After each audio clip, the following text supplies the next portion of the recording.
ಓಂ ಗಣೇಶಾಯ ನಮಃ. ಎಲ್ಲರಿಗೂ ನಮಸ್ಕಾರ ವೀಕ್ಷಕರೇ.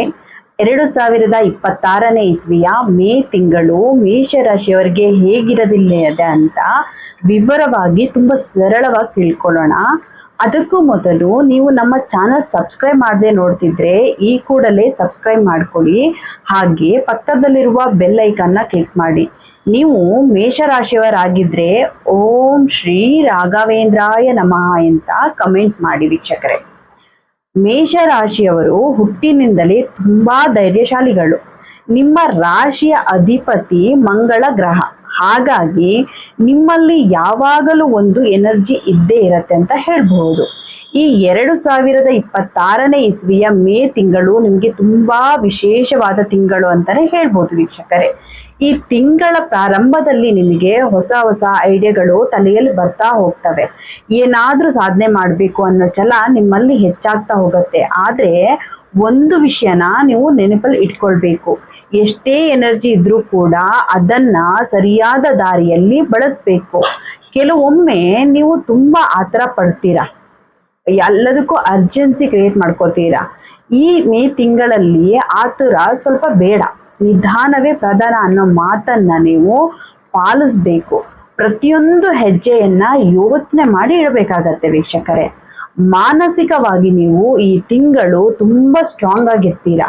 ಮನೆಯಲ್ಲಿ ಅಥವಾ ಹೊರಗಡೆ ಏನೇ ಸಮಸ್ಯೆ ಬಂದರೂ ಅದನ್ನ ಧೈರ್ಯವಾಗಿ ಎದುರಿಸುವ ಶಕ್ತಿ ನಿಮ್ಗೆ ಈ ತಿಂಗಳು ಸಿಗತ್ತೆ. ಆದ್ರೆ ಮಂಗಳನ ಪ್ರಭಾವ ಇರೋದ್ರಿಂದ ಕೋಪ ಸ್ವಲ್ಪ ಜಾಸ್ತಿ ಬರುವ ಸಾಧ್ಯತೆ ಇದೆ. ಸಣ್ಣ ಸಣ್ಣ ವಿಚಾರಗಳಿಗೂ ನೀವು ರೇಗಾಡುವ ಪರಿಸ್ಥಿತಿ ಕೂಡ ಬರಬಹುದು. ದಯವಿಟ್ಟು ಕೋಪವನ್ನ ಕಂಟ್ರೋಲ್ ಮಾಡ್ಕೊಳ್ಳಿ.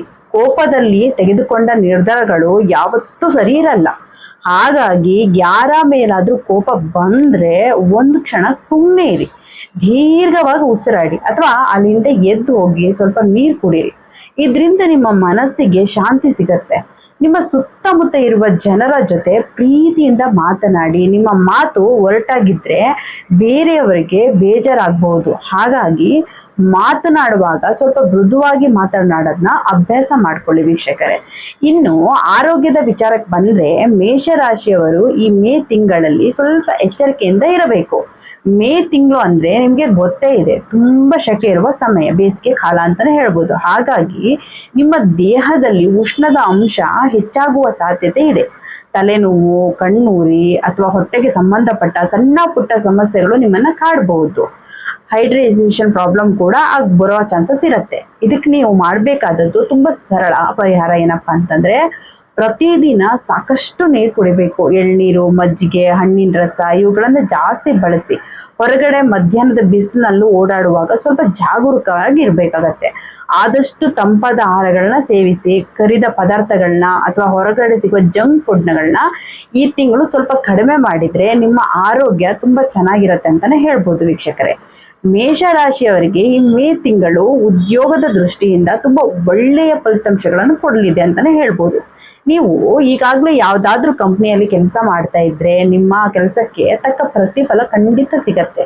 ನೀವು ಪಡುವ ಶ್ರಮಕ್ಕೆ ಬೆಲೆ ಸಿಗುವ ಕಾಲ ಇದು ಅಂತಾನೆ ಹೇಳ್ಬೋದು. ನಿಮ್ಮ ಬಾಸ್ ಅಥವಾ ಮೇಲಾಧಿಕಾರಿಗಳು ನಿಮ್ಮ ಕೆಲಸವನ್ನ ನೋಡಿ ಮೆಚ್ಚುಗೆ ವ್ಯಕ್ತಪಡಿಸ್ತಾರೆ. ಕೆಲವು ದಿನಗಳಿಂದ ನೀವು ಕಾಯುತ್ತಿದ್ದ ಪ್ರಮೋಷನ್ ಅಥವಾ ಸಂಬಳ ಹೆಚ್ಚಳ ಈ ತಿಂಗಳು ಆಗುವ ಬಹಳಷ್ಟು ನಿರೀಕ್ಷೆ ಇದೆ ಅಂತಾನೆ ಹೇಳ್ಬೋದು. ಆಫೀಸಿನಲ್ಲಿ ಹೊಸ ಜವಾಬ್ದಾರಿಗಳು ನಿಮ್ಮ ಹೆಗಲಿಗೆ ಬರಬಹುದು. ಇದನ್ನ ನೋಡಿ ಹೆದರಬೇಡಿ, ನೀವು ಖಂಡಿತ ಅದನ್ನ ನಿಭಾಯಿಸ್ತೀರಾ. ಆದ್ರೆ ನೀವು ಒಂದು ವಿಷಯ ಗಮನದಲ್ಲಿ ಇಟ್ಕೊಳ್ಬೇಕು.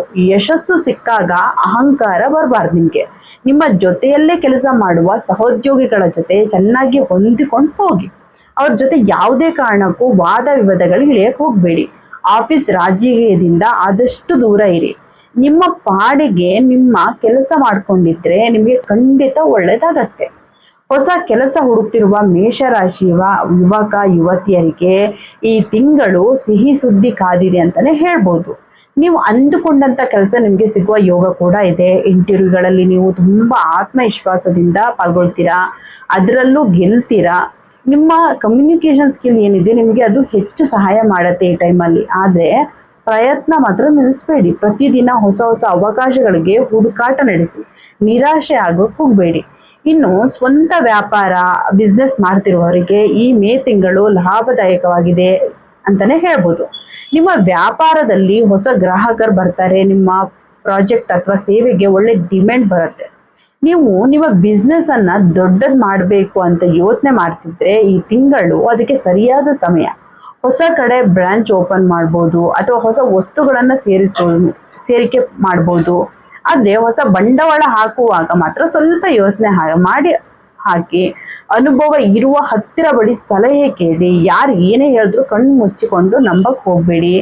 ಪೇಪರ್ ವರ್ಕು ಎಲ್ಲವೂ ಸರಿಯಾಗಿದೆಯಾ ಅಂತ ಚೆಕ್ ಮಾಡ್ಕೊಳ್ಳಿ. ಪಾರ್ಟ್ನರ್ಶಿಪ್ ಬಿಸ್ನೆಸ್ ಮಾಡುವವರು ತಮ್ಮ ಪಾರ್ಟ್ನರ್ ಜೊತೆ ಹಣದ ವಿಚಾರದಲ್ಲಿ ಎಲ್ಲವನ್ನು ಪಾರದರ್ಶಕವಾಗಿ ಇಟ್ಕೊಳ್ಳಿ. ಯಾವುದೇ ಮುಚ್ಚುಮರೆ ಬೇಡ ವೀಕ್ಷಕರೇ. ಇನ್ನು ಹಣಕಾಸಿನ ವಿಚಾರಕ್ಕೆ ಬಂದ್ರೆ ಮೇಷರಾಶಿಯವರಿಗೆ ಈ ಮೇ ತಿಂಗಳು ಮಿಶ್ರ ಫಲಗಳನ್ನು ಕೊಡುತ್ತೆ ಅಂತ ಹೇಳ್ಬೋದು. ಹಣ ಬರುವ ದಾರಿಗಳು ಸುಗಮವಾಗಿರುತ್ತೆ. ನಿಮ್ಮ ಆದಾಯದಲ್ಲಿ ಹೆಚ್ಚಳ ಆಗುವ ಸಾಧ್ಯತೆ ಕೂಡ ಇದೆ. ನೀವು ನಿರೀಕ್ಷೆ ಮಾಡಿದಕ್ಕಿಂತ ಹೆಚ್ಚು ಹಣ ನಿಮ್ ಕೈ ಸೇರುವ ಸಾಧ್ಯತೆ ಕೂಡ ಇದೆ.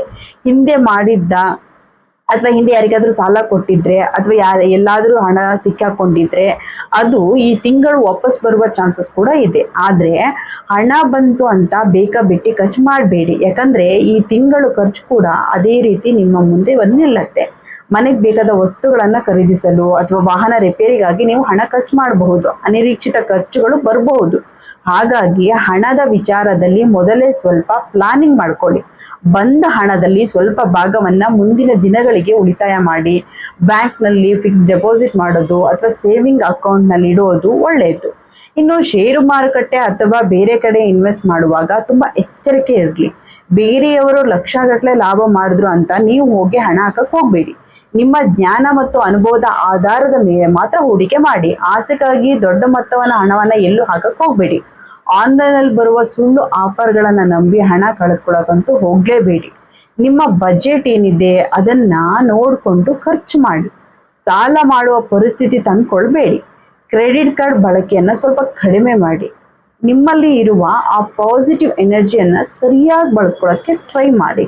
ಕೋಪವನ್ನ ಕಡಿಮೆ ಮಾಡ್ಕೊಳ್ಳಿ.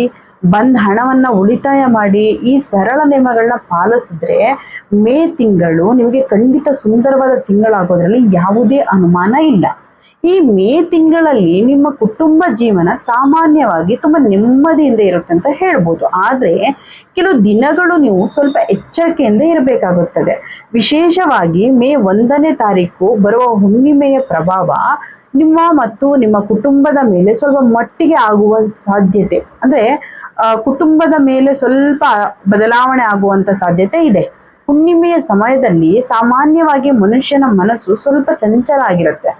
ಆ ಸಮಯದಲ್ಲಿ ನಿಮ್ಮ ಭಾವನೆಗಳು ಕೂಡ ಸ್ವಲ್ಪ ಏರುಪೇರು ಆಗಬಹುದು. ಸಣ್ಣ ವಿಚಾರಗಳಿಗೆ ಮನೆಯವರ ಜೊತೆ ವಾದ ಮಾಡುವ ಪರಿಸ್ಥಿತಿ ಬರ್ಬೋದು. ಹಾಗಾಗಿ ಮೇ ಮೊದಲ ವಾರದಲ್ಲಿ ನಿಮ್ಮ ಕೋಪದ ಮೇಲೆ ತುಂಬಾ ಹಿಡಿತ ಇರಬೇಕಾಗತ್ತೆ. ಮನೆಯವರ ಜೊತೆ ಮಾತನಾಡುವಾಗ ತುಂಬಾ ತಾಳ್ಮೆಯಿಂದ ಇರಿ. ತಂದೆ ತಾಯಿ ಆರೋಗ್ಯದ ಕಡೆ ಸ್ವಲ್ಪ ಗಮನ ಕೊಡಿ. ವಯಸ್ಸಾದವರ ಜೊತೆ ಸ್ವಲ್ಪ ಸಮಯ ಕಳೀರಿ. ಅವರಿಗೆ ನಿಮ್ಮ ಪ್ರೀತಿ ಮಾತುಗಳ ಅವಶ್ಯಕತೆ ತುಂಬಾ ಇರುತ್ತೆ. ಅಣ್ಣ ತಮ್ಮಂದಿರ ಜೊತೆ ಆಸ್ತಿ ಅಥವಾ ಹಣದ ವಿಚಾರದಲ್ಲಿ ಏನಾದ್ರೂ ಭಿನ್ನಾಭಿಪ್ರಾಯ ಇದ್ರೆ ಅದನ್ನ ಜಗಳದ ಮೂಲಕ ಅಲ್ಲದೆ ಒಂದ್ ಸ್ವಲ್ಪ ಶಾಂತ ರೀತಿಯಲ್ಲಿ ಕುಳಿತು ಬಗೆಹರಿಸ್ಕೊಳ್ಳೋದು ಒಳ್ಳೇದು ಅಂತ ಹೇಳ್ಬೋದು ವೀಕ್ಷಕರೇ. ಇನ್ನು ಪ್ರೀತಿ ಪ್ರೇಮದ ವಿಚಾರಕ್ಕೆ ಬಂದ್ರೆ ಯುವತಿಯರಿಗೆ ಈ ತಿಂಗಳು ಹೊಸ ಸರ್ಪ್ರೈಸ್ಗಳು ಕಾದಿವೆ ಅಂತ ಹೇಳ್ಬೋದು. ನೀವು ಯಾರನ್ನಾದ್ರೂ ಮನಸಾರೆ ಪ್ರೀತಿಸಿದ್ರೆ ನಿಮ್ಮ ಪ್ರೀತಿಯನ್ನ ಮನೆಯವರ ಮುಂದೆ ಧೈರ್ಯವಾಗಿ ಹೇಳಿಕೊಳ್ಳಲು ಇದು ಒಳ್ಳೆ ಸಮಯ. ಮನೆಯವರಿಂದ ನಿಮಗೆ ಒಪ್ಪಿಗೆ ಸಿಗುವ ಬಹಳಷ್ಟು ಅವಕಾಶಗಳಿವೆ ಅಂತಾನೆ ಹೇಳ್ಬೋದು. ಆದ್ರೆ ಸ್ವಲ್ಪ ಕಾಯೋದು ಕೂಡ ಇಲ್ಲಿ ಮುಖ್ಯ ಆಗತ್ತೆ. ಯಾಕಂದ್ರೆ ಮೇ 11ನೇ ತಾರೀಕಿನ ನಂತರ ನಿಮ್ಮ ಜೀವನದಲ್ಲಿ ಒಂದು ಮುಖ್ಯವಾದ ತಿರುವು ಸಿಗುವ ಸಾಧ್ಯತೆ ದಟ್ಟವಾಗಿದೆ. ಹೌದು, ಮೇ 11ರ ನಂತರ ನಿಮ್ಮ ಪ್ರೀತಿಯ ವಿಚಾರದಲ್ಲಿ ಇದುವರೆಗೆ ಇದ್ದ ಗೊಂದಲಗಳು, ಅಡೆತಡೆಗಳು ಸಂಪೂರ್ಣವಾಗಿ ದೂರ ಆಗ್ತವೆ. ನಿಮ್ಮ ಮತ್ತು ನಿಮ್ಮ ಪ್ರೀತಿ ಪಾತ್ರರ ನಡುವೆ ಇರುವ ಬಾಂಧವ್ಯ ಇನ್ನೂ ಗಟ್ಟಿಯಾಗುತ್ತೆ ಅಂತಾನೆ ಹೇಳ್ಬೋದು. ಮದುವೆಗಾಗಿ ವರ ಅಥವಾ ವಧು ಹುಡುಕುತ್ತಿರುವ ಮೇಷರಾಶಿಯವರಿಗೆ ಮೇ 11ರ ನಂತರ ಒಳ್ಳೆಯ ಸಂಬಂಧಗಳು ಕೂಡ ಹುಡುಕಿಕೊಂಡು ಬರುವ ಯೋಗ ಇದೆ ವೀಕ್ಷಕರೇ. ಮೇಷರಾಶಿಯವರು ಈ ಮೇ ತಿಂಗಳಲ್ಲಿ ತಮ್ಮ ಜೀವನವನ್ನ ಇನ್ನಷ್ಟು ಸುಖಮಯ ಮಾಡಿಕೊಳ್ಳುವ ಯಾವೆಲ್ಲ ಸರಳ ಪರಿಹಾರಗಳು ಮಾಡ್ಬೋದು ಅಂತ ತಿಳಿಸ್ಕೊಡ್ತೀನಿ. ನಾನು ನಿಮಗೆ ಯಾವುದೇ ಕಷ್ಟದ ಪೂಜೆಗಳು ಅಥವಾ ಹೆಚ್ಚು ಖರ್ಚಾಗುವ ಹೋಮ ಹವನಗಳ ಬಗ್ಗೆ ಹೇಳೋದಿಲ್ಲ. ನಿಮ್ಮ ದೈನಂದಿನ ಜೀವನದಲ್ಲಿ ನೀವು ಸುಲಭವಾಗಿ ಮಾಡಬಹುದಾದ ಅತ್ಯಂತ ಸರಳವಾದ ಪರಿಹಾರಗಳು ಏನು ಅಂತ ಹೇಳ್ತೀನಿ. ಮೊದಲನೇದಾಗಿ ನಿಮ್ಮ ರಾಶಿಯ ಅಧಿಪತಿ ಮಂಗಳ ಗ್ರಹ ಅಂದರೆ ಶಕ್ತಿ ಮತ್ತು ಧೈರ್ಯದ ಸಂಕೇತವನು. ಹಾಗಾಗಿ ನೀವು ಪ್ರತಿ ಮಂಗಳವಾರ ತಪ್ಪದೆ ಆಂಜನೇಯ ಸ್ವಾಮಿಯ ದೇವಸ್ಥಾನಕ್ಕೆ ಹೋಗಿ ದರ್ಶನ ಮಾಡಿ ಬನ್ನಿ. ಮನೆಯಲ್ಲಿ ಪ್ರತಿದಿನ ಬೆಳಗ್ಗೆ ಅಥವಾ ಸಂಜೆ ಹನುಮಾನ್ ಚಾಲಿಸ ಪಠಣ ಮಾಡುವುದು ನಿಮ್ಮಲ್ಲಿ ಆತ್ಮವಿಶ್ವಾಸನ ದುಪ್ಪಟ್ಟು ಮಾಡುತ್ತೆ. ನಿಮಗೆ ಯಾವುದೇ ಭಯ, ನೆಗೆಟಿವ್ ಯೋಚನೆಗಳು ಇದ್ದರೆ ಅದು ದೂರ ಆಗುತ್ತೆ. ಎರಡನೇ ಪರಿಹಾರ ಎಂದ್ರೆ ಪ್ರತಿದಿನ ಬೆಳಿಗ್ಗೆ ಎದ್ದ ತಕ್ಷಣ ಸ್ನಾನ ಮಾಡಿ ಸೂರ್ಯ ದೇವರಿಗೆ ನಮಸ್ಕಾರ ಮಾಡಿ. ಸಾಧ್ಯವಾದ್ರೆ ಒಂದು ಶುದ್ಧವಾದ ತಾಮ್ರದ ಪಾತ್ರೆಯಲ್ಲಿ ಸ್ವಲ್ಪ ನೀರು ತೆಗೆದುಕೊಂಡು ಅದಕ್ಕೆ ಸ್ವಲ್ಪ ಕುಂಕುಮ, ಅರಿಶಿಣ ಸೇರಿಸಿ ಸೂರ್ಯನಿಗೆ ಅರ್ಘ್ಯ ಬಿಡಿ. ಇದರಿಂದ ನಿಮ್ಮ ಆರೋಗ್ಯ ಸುಧಾರಿಸುತ್ತೆ, ಸಮಾಜದಲ್ಲಿ ನಿಮ್ಮ ಗೌರವ ಹೆಚ್ಚಾಗುತ್ತೆ ಮತ್ತು ನೀವು ಮಾಡೋ ಪ್ರತಿಯೊಂದು ಕೆಲಸದಲ್ಲೂ ಯಶಸ್ಸು ಸಿಗತ್ತೆ. ಇನ್ನು ಮೂರನೇದಾಗಿ, ಮಂಗಳವಾರದ ದಿನ ಕೆಂಪು ಬಣ್ಣದ ಬಟ್ಟೆಗಳನ್ನು ಧರಿಸುವುದು ನಿಮಗೆ ತುಂಬಾ ಅದೃಷ್ಟ ತಂದುಕೊಡುತ್ತೆ ವೀಕ್ಷಕರೇ. ಕೆಲಸಕ್ಕೆ ಹೋಗುವಾಗ ಅಥವಾ ಯಾವುದಾದ್ರೂ ಮುಖ್ಯವಾದ ಮೀಟಿಂಗ್ ಇದ್ರೆ ಕೆಂಪು ಬಣ್ಣದ ಕರವಸ್ತ್ರವನ್ನ ನಿಮ್ಮ ಜೇಬಿನಲ್ಲಿ ಇಟ್ಕೊಳ್ಳಿ. ಇದು ನಿಮ್ಮ ಎನರ್ಜಿಯನ್ನ ಪಾಸಿಟಿವ್ ಆಗಿ ಇಡುತ್ತೆ. ಇನ್ನು ನಾಲ್ಕನೇ ಮತ್ತು ಅತ್ಯಂತ ಮುಖ್ಯವಾದ ಪರಿಹಾರ ಅಂದ್ರೆ ದಾನ ಮಾಡುವುದು. ನಿರ್ಗತಿಕರಿಗೆ ಅಥವಾ ಬಡ ಮಕ್ಕಳಿಗೆ ನಿಮ್ಮ ಕೈಲಾದ ಸಹಾಯ ಮಾಡಿ. ಅವರಿಗೆ ಊಟ ಅಥವಾ ವಿದ್ಯಾಭ್ಯಾಸಕ್ಕೆ ಸಹಾಯ ಮಾಡೋದ್ರಿಂದ ನಿಮ್ಮ ಅನೇಕ ಕರ್ಮ ದೋಷಗಳು ಕಡಿಮೆ ಆಗ್ತವೆ. ಪ್ರಾಣಿ ಪಕ್ಷಿಗಳಿಗೆ ಪ್ರತಿದಿನ ಸ್ವಲ್ಪ ನೀರು, ಕಾಳುಗಳನ್ನು ಇಡುವುದನ್ನ ರೂಢಿ ಮಾಡ್ಕೊಳ್ಳಿ. ಬೇಸಿಗೆ ಕಾಲ ಆಗಿರೋದ್ರಿಂದ ಪಕ್ಷಿಗಳಿಗೆ ನೀರು ಇಡುವುದು ತುಂಬಾ ಪುಣ್ಯದ ಕೆಲಸ ಅಂತಾನೆ ಹೇಳ್ಬೋದು ವೀಕ್ಷಕರೇ.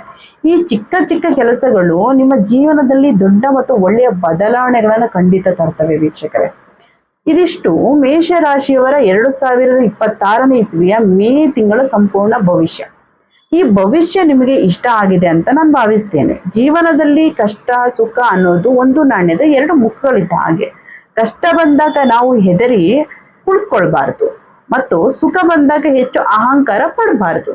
ನಿಮ್ಮ ಪ್ರಾಮಾಣಿಕ ಪ್ರಯತ್ನ ಮತ್ತು ದೇವರ ಮೇಲಿನ ದೃಢವಾದ ನಂಬಿಕೆ ನಿಮ್ಮನ್ನ ಯಾವಾಗಲೂ ಎಲ್ಲ ಕಷ್ಟಗಳಿಂದ ಕಾಪಾಡುತ್ತೆ. ಖುಷಿಯಾಗಿರಿ, ನಿಮ್ಮ ಆರೋಗ್ಯವನ್ನ ಕಾಪಾಡಿಕೊಳ್ಳಿ. ಎಲ್ರಿಗೂ ಒಳ್ಳೇದಾಗ್ಲಿ. ನಮಸ್ಕಾರ ವೀಕ್ಷಕರೇ.